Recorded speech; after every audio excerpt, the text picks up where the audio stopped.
नमस्कार, आप देख रहे हैं बिग बाइट लाइव और आपके साथ में विजेंद्र सोलंकी।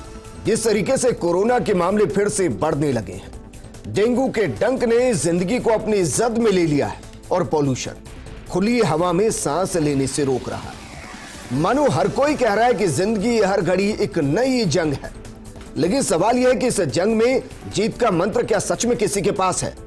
क्या इस जंग को सच में कोई जीतना भी चाहता है, या सब इससे समझौता कर चुके हैं, हथियार डाल चुके हैं, या फिर इस जंग में समझौता करने की हर कोई ठान के सरेंडर कर चुका है? कब तक यूं ही सांसें घुटती रहेंगी और हम बीमारी के सामने घुटने टेकते रहेंगे? आज बात इसी मुद्दे पर।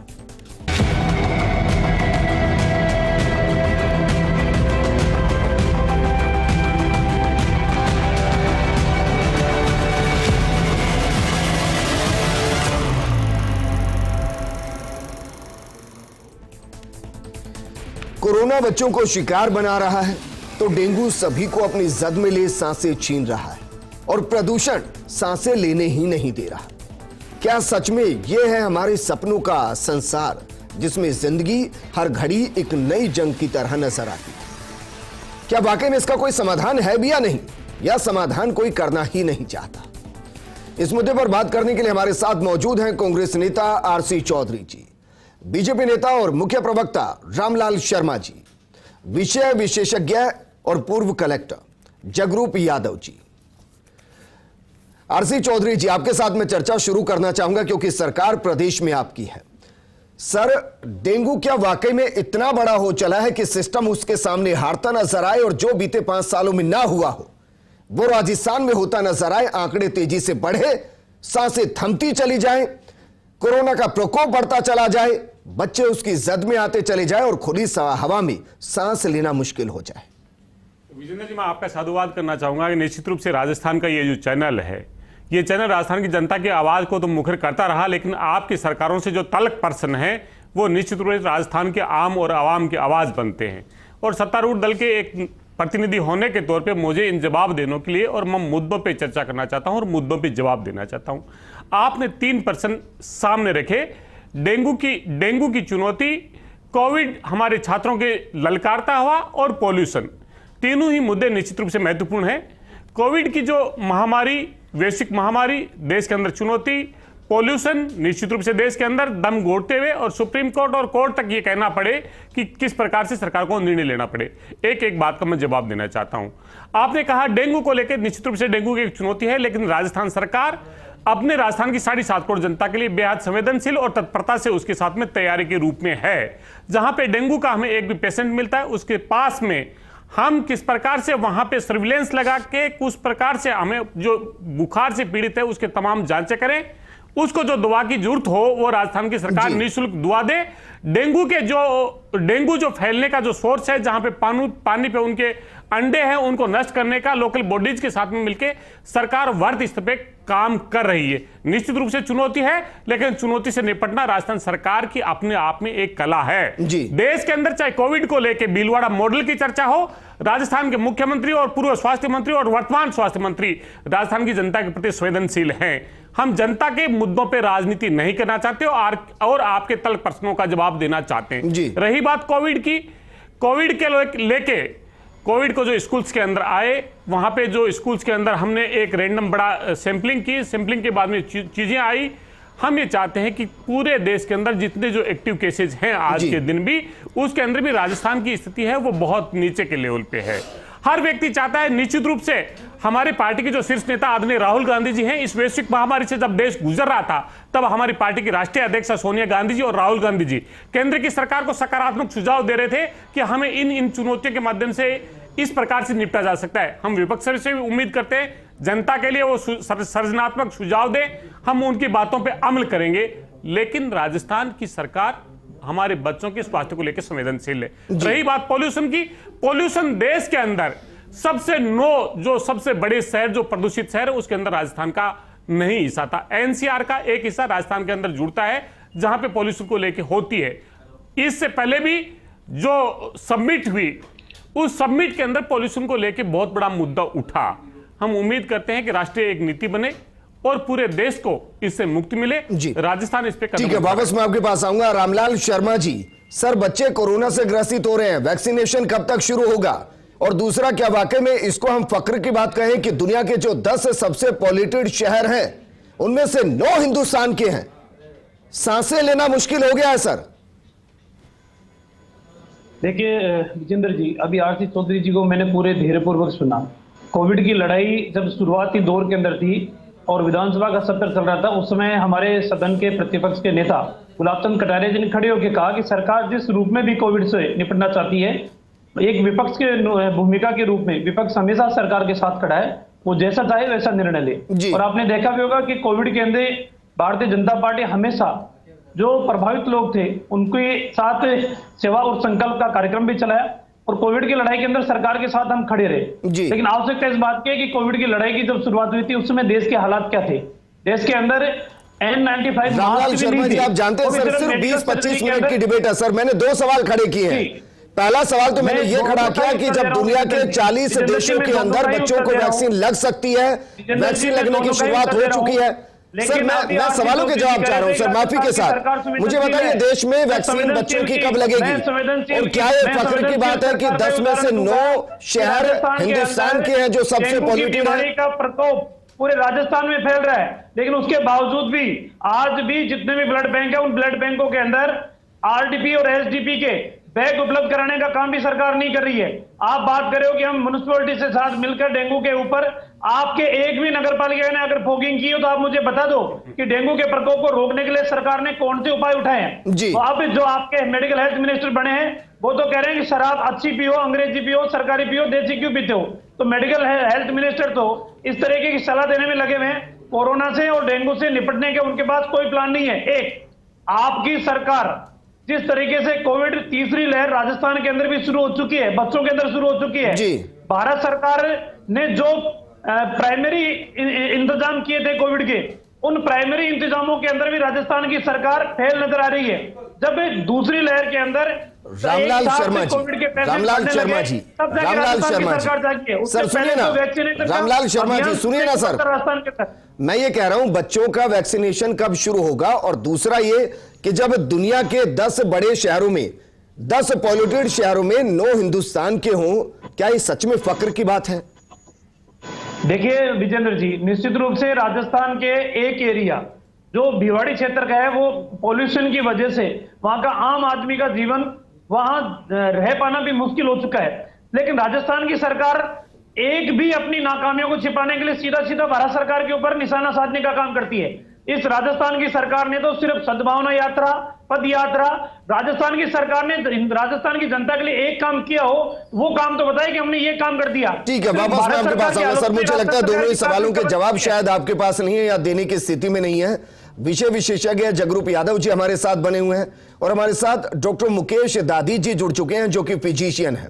जगरूप यादव जी, सर 3 मुद्दे हैं जो जिंदगी को घोट रहा है, सांसों को घोट रहा है। पहला सर, कोरोना लगातार समस्या बना हुआ है, अब बच्चे इसकी जद में आ रहे हैं। दूसरा, डेंगू का डंक बढ़ता जा रहा है। हालात यह है कि बीते 1 महीने में 43 लोगों की जान जा चुकी है, 10,000 के आसपास केसेस आ चुके हैं। और पॉल्यूशन वो सांसें लेने नहीं दे रहा। आपके पास समाधान क्या है सर?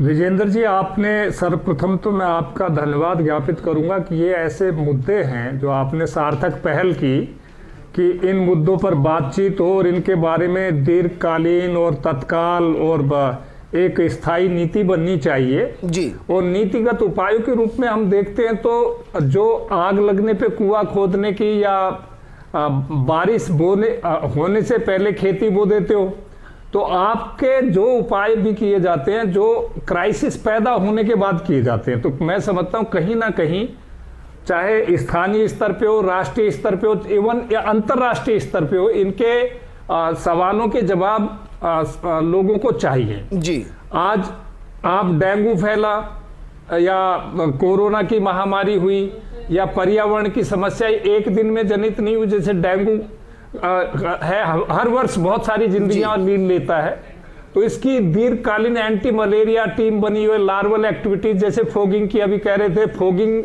कारगर नहीं है। मैं नगर निगम का सीओ भी रहा हूं, जिला कलेक्टर भी रहा हूं जयपुर में। तो फोगिंग इसके लिए एक आई वॉश है। एंटी लार्वल एक्टिविटी हमेशा होनी चाहिए। वेक्टर जनित डिजीज है, उसकी पहले सभी सरकारों में मैं समझता हूँ समुचित व्यवस्थापन मॉनिटरिंग नहीं है। एक उसके एंटी लार्वल एक्टिविटी में जैसे कैरोसिन ऑयल काम आता था, भारत सरकार ने कैरोसिन ऑयल का शायद कोटा ही समाप्त कर दिया, अब कहीं पर भी नहीं मिलता। तो ये ऐसी चीज है जिससे मलेरिया मरता है, मलेरिया के लार्वा मरते हैं, उनकी एक्टिविटी समय पे होनी चाहिए। उनका जनन होता है, उस पर प्रभावी नियंत्रण नहीं हो पाता। इसकी वजह से डेंगू विशेष रूप से मुंह बाए खड़ा रहता है, ये काफी जिंदगियां ले लेता है। जी आप कह रहे हैं यादव जी, क्योंकि आप सिस्टम का हिस्सा है सर, अक्सर लोग और मीडिया भी इन बातों पर मुद्दों पर बात करते हुए थोड़ी सी हिचकिचाती है, इसलिए मैं सीधा सवाल कर रहा हूं सर। ऐसा तो है नहीं कि मलेरिया हर साल नहीं आता, हर साल आता है। ऐसा नहीं है कि पोल्यूशन हर साल इस वक्त नहीं होता, हर साल होता है। और भी कई समस्याएं हैं सर, जैसे नालों की सफाई होती है, वो आज का मुद्दा नहीं, लेकिन वो भी बरसात से पहले हर साल। कुछ ऐसी चीजें हैं जो सिस्टम के कैलेंडर का हिस्सा है, कैलेंडर के हिसाब से उनका समाधान नहीं होना। क्या इसके पीछे मैं ये मानूं कि जब तक मलेरिया फैलेगा नहीं तो फिर इंफ्रास्ट्रक्चर पर खर्च नहीं होगा, दवाइयों पर खर्च नहीं होगा, डॉक्टर्स पर खर्च नहीं होगा, लैब पर खर्च नहीं होगा, ऐसे पोल्यूशन को कंट्रोल करने पर खर्च नहीं होगा? वो खर्च होना चाहिए, इसलिए इनको बढ़ने देते हैं।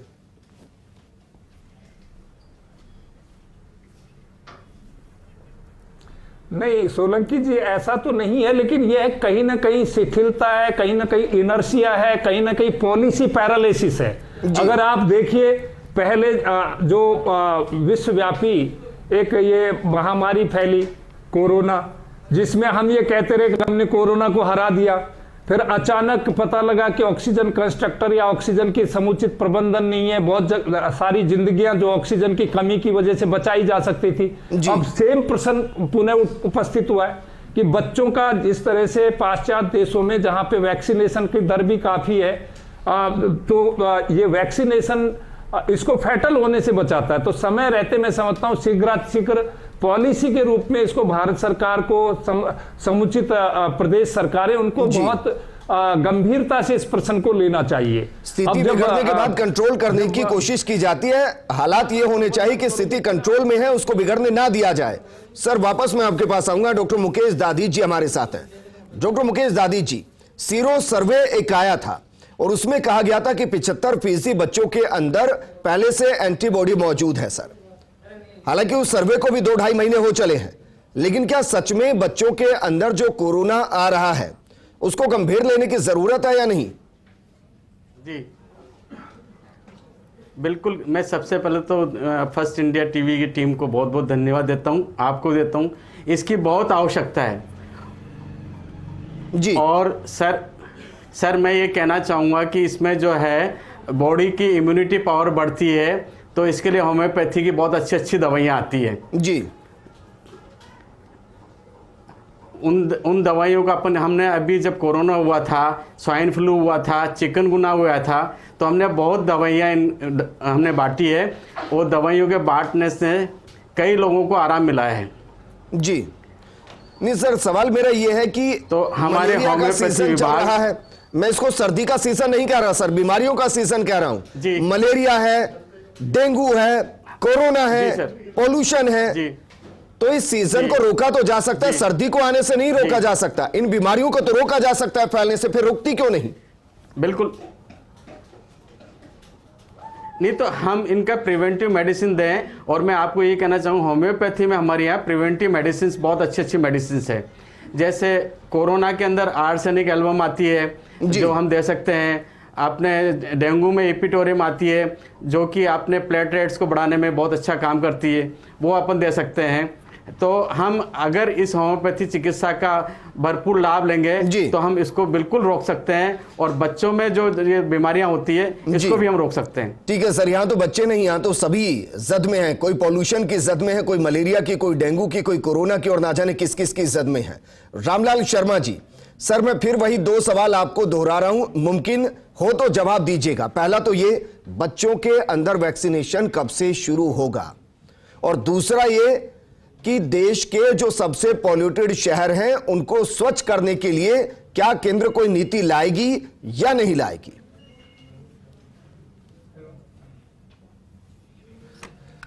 लग रहा है वो संपर्क हमारा कट गया, वापस जोड़ने की कोशिश करेंगे। लेकिन आरसी चौधरी जी, ये मान सकते हैं कि एक बार की कोरोना के बच्चों के लिए जब तक वैक्सीन नहीं आएगी तब तक काम चल जाएगा, किसी तरह कंट्रोल कर लेंगे। लेकिन सर, मलेरिया और डेंगू का जरा बताइए। डेंगू में बीते 1 महीने के अंदर 43 लोगों की जिंदगी जा चुकी है। 10,000 से ज्यादा केस अभी तक सरकारी आंकड़ों के हिसाब से आ चुके हैं। क्या यह भी केंद्र की नाकामी है? विजेंद्र जी, बिल्कुल कि ये केंद्र की नाकामी नहीं है। राजस्थान की सरकार इसके लिए जवाबदेह है।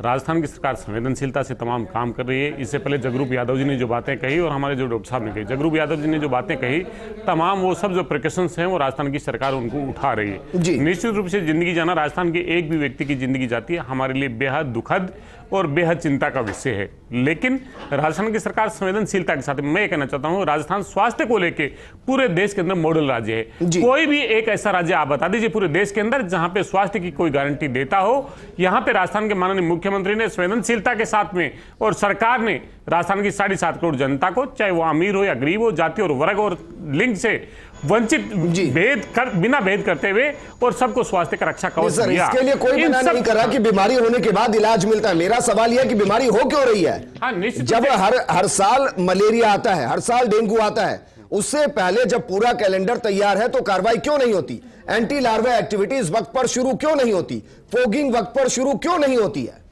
विजय, निश्चित रूप से आपका प्रश्न बड़ा महत्वपूर्ण है। ये जो कैलेंडर जो होना चाहिए, इस कैलेंडर को लेकर निश्चित रूप से चाहे फॉगिंग का जो हो, फॉगिंग के लिए जो चीजें हैं वो लोकल बॉडीज और स्वास्थ्य विभाग साथ में मिलकर राजस्थान सरकार का काम कर रहा है। लार्वा को जो डिस्ट्रॉय करने का जो काम है निश्चित रूप से वो कर रहे हैं। उनको मेडिसिन का हो, चाहे सैंपलिंग का हो, चाहे टेस्ट का हो, संवेदनशीलता के साथ में कर रहे हैं। पूरे देश के परिप्रेक्ष्य में अगर देखेंगे आंकड़े ऐसे ही आ रहे हैं, नहीं जो आंकड़े तेजी से बढ़ रहे हैं वो ऐसे ही हो रहे हैं। नहीं, निश्चित रूप से आंकड़े हैं। आंकड़े अगर आपके सामने, इसका मतलब सरकार संवेदनशीलता के साथ में उस पर काम कर रही है, टेस्टिंग कर रही है, तभी तो ये आंकड़े आ रहे हैं। मेरे पास वक्त की कमी। रामलाल शर्मा जी, सर मैं सवाल आपसे 2 ही कर रहा हूं शुरुआत से। पहला तो यह कि बच्चों के अंदर वैक्सीनेशन कब से शुरू होगा? जब 40 देशों के अंदर शुरू हो सकता है तो दुनिया की दूसरी सबसे बड़ी आबादी में क्यों नहीं? बच्चे ज्यादा प्रभावित यहां पर है। और दूसरा यह कि हिंदुस्तान के जो सबसे बड़े 10 शहर, पॉल्यूटेड शहर, उनको लेकर कोई केंद्र की रणनीति है या नहीं है? देखिए विजेंद्र जी, भारत सरकार समय समय के ऊपर देश के अमूलचूल परिवर्तन के लिए नीतियां भी बनाती है, नीतियों को क्रियान्वित करने का काम भी करती है। लेकिन जहां अपेक्षा और उम्मीद विपक्ष की रहती है, विपक्ष उसके अंदर अपेक्षा और उम्मीद के साथ सहयोग नहीं करता है।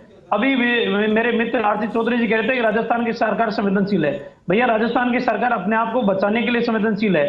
वो मलेरिया को रोकथाम करने के लिए या डेंगू के ऊपर लगाम लगाने के लिए या कोविड की जो मरीज आ रहे हैं नहीं पा रहे हैं, आपका विवेक इतना नहीं कि वो पर्सन समझ पाते और उनका जवाब दे पाते। लेकिन आप नकारात्मक जो राजनीति कर रहे हैं, लोगों के स्वास्थ्य को भी एक राजनीति का मुद्दा होना चाहिए निश्चित रूप से। लेकिन आप प्रश्न उठाने के बजाय जवाबदेही आप नहीं लेना चाहते।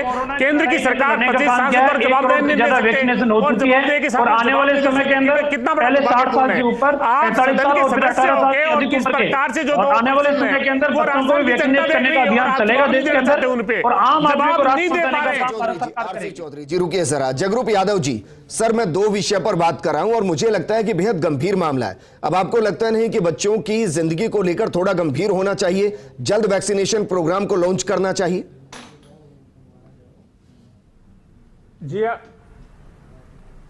जी हाँ, मुझे लगता है। मैं ये भी कहना चाहूंगा, जो डॉक्टर साहब बता रहे थे उस मिथक को भी तोड़ना चाहूंगा। कोरोना के विरुद्ध आपका बॉडी का डिफेंस मैकेनिज्म चाहे कितना भी स्ट्रॉन्ग हो, काम नहीं आता। यही बीमारी की वजह है जी। इसी की वजह से बच्चों को तुरंत ये वैक्सीनेशन प्रोग्राम के मोड में डालना चाहिए, अदरवाइज भयावह परिणाम होंगे। और दूसरा, आप पर्यावरण पे कह रहे हो, तो पर्यावरण एक विश्व व्यापी समस्या है और इसके लिए आपको नेशनल लेवल के गोल्स की जरूरत है, जिसमें आप वायु प्रदूषण में जैसे पराली जलाने से संबंधित है या अन्य कोई भी जो वायु प्रदूषण कारक जैसे कारखाने हैं उनका शहरों के नजदीक होना है या उनका जो पॉल्यूशन नॉर्म्स है उनका फॉलो नहीं हो पाना है, तो इन पे रेगुलेटरी बननी चाहिए जिसका प्रभावी क्रियान्वयन होना चाहिए।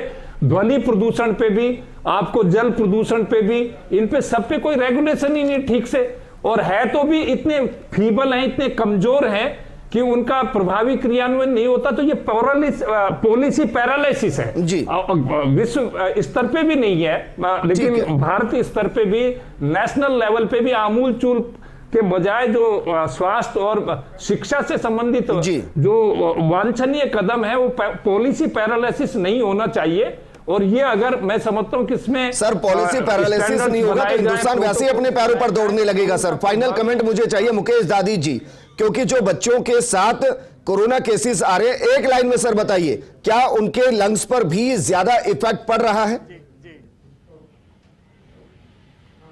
बिल्कुल पड़ रहा है सर। इसके लिए हमें यह है कि वैक्सीनेशन की बहुत जरूरत है, बच्चों में जल्दी वैक्सीनेशन लगे, ये मैं यही चाहूंगा।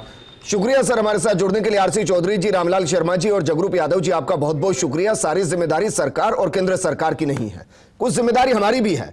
मलेरिया से हम खुद बच सकते हैं, डेंगू के प्रति सतर्क रह के हम बच सकते हैं, कोरोना के प्रति एहतियात बरतकर हम बच सकते हैं, और हम पोल्यूशन कम करना शुरू कर दें तो काफी हद तक पोल्यूशन भी कम किया जा सकता है। अपनी जिम्मेदारी निभाना भी सीखिए। नमस्कार।